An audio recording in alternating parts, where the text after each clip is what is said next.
So one of the areas of real estate and law that come up more often than you would suspect is partition action, which is most commonly when there's a fight over a property and what you do to resolve that fight amongst more than one party who might own it.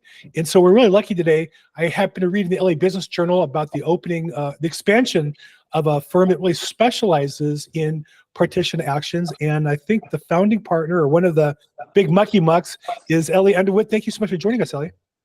Thanks, Bill. Glad to be here. So maybe I kind of stumbled into the definition, but obviously I'm kind of a lawyer. I should be careful of that. So how would you describe, if you're talking to your mother-in-law, how do you describe what partition action is and why that'd be relevant to real estate agents or investors?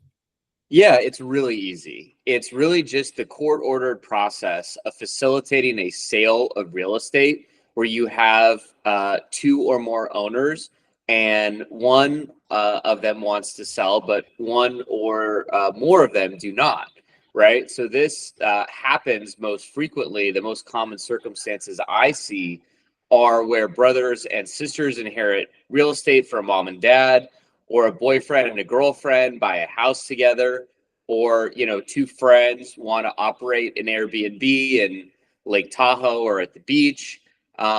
People investing in real estate together without any formal agreement.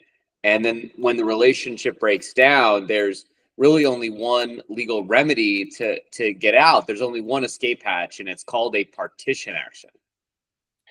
And so there's a couple cases. Let's break down then what those cases look like. Because as a real estate agent, I've come across all of them. So the one that I deal with most in my probate business is mom and dad have gone to the great trouble of the world's greatest estate plan, and they have a piece of property that they give half to one son and half to the other daughter, maybe. Now you have two siblings who may not have talked to each other for 15 years and have accumulated resentments and frustrations, both owning the property, and then one wants to keep it, one wants to sell that. So there's a little tug of war. So what happens? I mean, they can have a yelling match, an argument, but at the end of the day, somebody has to do something in order to trigger the action. So what does that look like in practice? Yeah, so the way it usually comes to me is, it all starts with who got the bigger bedroom when they were growing up, right? I'm kidding. It always starts with, there's a house, and there's almost invariably been a discussion before it gets to me about a buyout of somebody's interest and what is fair market value, right? And with interest rates being so high as they are right now, it makes it very difficult for one person to buy out the other. Similarly, since 2018, I think what we've seen in the real estate market is a big run up in prices. I mean, prices are in some places a quarter or a third higher than they were just 5 or 6 years ago, right? And so that means that when one person has to buy out another one's equity, it's substantially more difficult. So invariably, there's a discussion about a buyout. What's a fair price? Is the price going to come down in 6 months? Is it too high now? But let's wait a year. And the clients will come to me and I'll always ask them about what they've tried to resolve it themselves. Sometimes I'll refer them to a mortgage broker if that can help, or recommend, mediation. But really what my clients end up telling me is that, not only have they've talked about it, but they've talked it to death. And what they really need is they just need something to cut the Gordian knot, right? They just need some movement so that there's a serious discussion about a buyout. And if a buyout can't occur, then to have the property sold and to have each of the owners take, their share of the equity. If they're 50-50 owners, 50% to each, after escrow costs and closing costs, so they can all move on with their lives.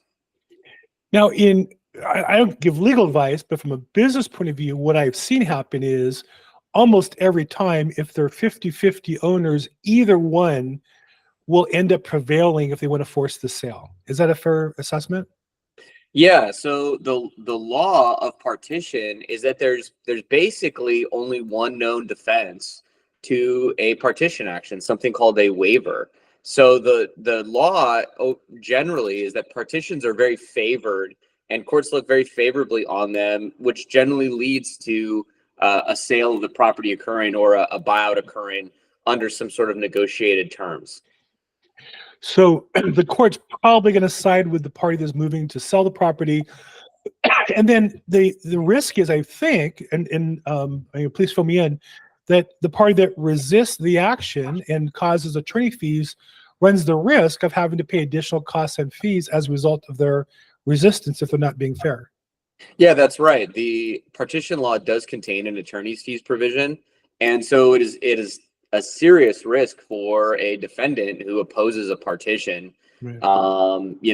And so I think what that does really, it's a positive thing because it leads to cooperation. It's another tool to bring them to the bargaining table to hopefully get the thing resolved sooner rather than later. Either again with a sale, let's get it on the market, or a buyout. The sale process, is it a court confirmed sale like probate, or is it just whatever the parties agree to and the attorneys kind of oversee the process? Yeah, I mean, so honestly, it can occur either way. If it goes the formal route through the court does oversee the confirmation of the sale. But unlike probate, where you have a deceased person who obviously can't give their consent any longer, if you have two owners who each can consent, there is a way to divert it from the legal system and minimize legal fees if everybody can just be reasonable and agree on a price and terms. Of course, if everybody could be reasonable, there wouldn't be office towers full of attorneys, right? Or law schools. So we know that's not the case. That's never going to happen. Okay, so the most common case I see, because it's my business is probate, is two heirs to property. And there's other cases where there's a husband who passed and has prior children, prior marriages, those kinds of things that may be unforeseen. You mentioned another example, though, that I think is becoming more common, which is just some sort of an informal, non-legal relationship, boyfriend, girlfriend, roommates, partners, buy property together, and they're going to set the world on fire, and they find out, for whatever reason, one wants to sell, one doesn't want to sell. Is it the same rules that, at the same time, either party can force the sale, and there's there's a risk of attorney's fees for the prevailing party as well? Yeah, that's correct. I mean, the partition law, or the law generally, it doesn't distinguish between, siblings and unmarried couples, for example, right? It just relates to people who are both on title, either as joint tenants or tenants in common, and states that, there's a right to partition as a title owner. Now, I know that because of your practice being focused on partition, you kind of, on the edges of it, get into other pieces of law, because family law can lead to partition, and probate law can lead to partition, and vice versa. In estate planning, if a family has two kids, is there a way they can provide in their plan that you've seen that's effective, so that they can effectively lead the financial value without triggering more aggravation and lawsuits? Yeah, definitely. I think good estate planning is always recommended. And just being thoughtful about, okay, well, if we have one house but two kids, realistically, both of them are not going to live in it. And so let's make a decision, either that, the house gets sold, upon their passing, or some sort of buyout provision as part of the trust with, Right. Clear deadlines and instructions for how the steps will occur, or even saying, okay, well, maybe, if, sister is living at home, taking care of mom, maybe she gets, the primary house, but brother who is, maybe he's moved out and is living elsewhere, he gets the ski cabin or the beach house, or, maybe it's a little bit more of, their retirement fund or whatever it is, so that it equalizes out something like that, is fair and would prevent this from arising in the first place. One case I've seen is also, because I know on your website you talk about business disputes and such, where a business has property that's central to the business. Maybe it's a manufacturing facility. And then the question gets down to, well, how do you determine the value of the property, right? It's harder to compare. You can do appraisals. I was in a case once where there was appraisals done by great firms that overlooked that there was a long-term below market lease for the family business. So you could sell it, but nobody would pay market price because the family business located in the facility could still be there for another 15 years at a third of the market price, which should affect the value. So is there, again, a way that you see resolving these that other attorneys should be aware of, or that businesses should use to avoid being in a situation? It just seems to me when you have the property and the business, it's obviously more complicated and requires, I think, a lot more thought than just an average, let's split up the baseball card, collection and sell half and half, right? It's a different animal entirely.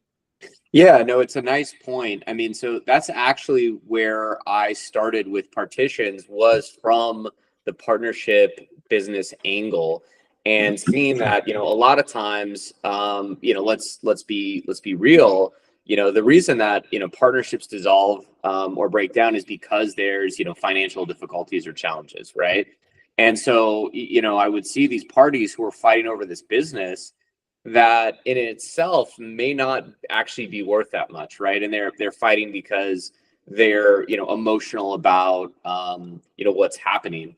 But a lot of times the business will own a piece of real estate. Let's say it's an urgent care business, and it owns a building that, at the time was not worth that much, but now it's been retrofitted to run an urgent care.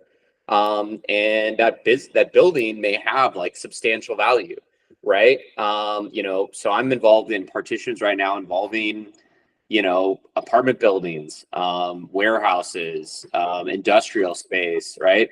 And I think there's a methodology to address, the value from that lease, but also, the dissolution of the business as part of that. Right. So, I mean, I think that they're very important questions, and they need to be handled with care. And that was really kind of my entree into Partitions, was just understanding, well, are we fighting over the business, but the real estate is more important, and maybe the tail is wagging the dog. Obviously that's a little bit more sophisticated, and complex, but it is something that we handle with some regularity. So we covered, just, a few, I'm sure, other different cases that come up when you do partition actions as a real estate agent. We get inquiries from time to time, and, it's always funny in real estate message boards, someone would say, hey, I'm looking for an attorney. And there's like 15 replies with names of attorneys and phone numbers. And I always feel sorry for those guys that are going to get those phone calls. I usually try to ask questions and be more specific what they're looking for. But if a real estate agent has a client who has a interest in a property that either they want to keep and somebody else wants to force them to sell, or vice versa, and think there might be a partition discussion to be had, what's the best way to run it by your firm and see if there's something there that they need some help with? Yeah, absolutely. So, we have a firm with 5 offices throughout California. So I have lawyers in, San Diego and Sacramento and San Francisco. I'm in Los Angeles. The best way to reach us is just through the firm's website, underwood.law. And it has the various phone numbers on there, including for our, San Francisco office and our LA office. And so just to reach out to any of those numbers that is, probably closest to the client or the property. And, we can discuss at that call whether, we're a good fit and really able to help. And I would just say, if I could add one piece from a business point of view, you always want a specialist if it's a complicated matter or serious matter. I think the biggest mistake I see families and real estate agents make is refer cases like this that are very specialized to a general attorney, and you really want somebody who specializes in Underwood Law specializes in these partition actions and are experts in the field. Like I said, I saw the announcements and the expansion you're doing in the LA Business Journal. So congratulations on your growth and continued success. I sure appreciate your time here with us today. Yeah, thank you so much for having me, Bill.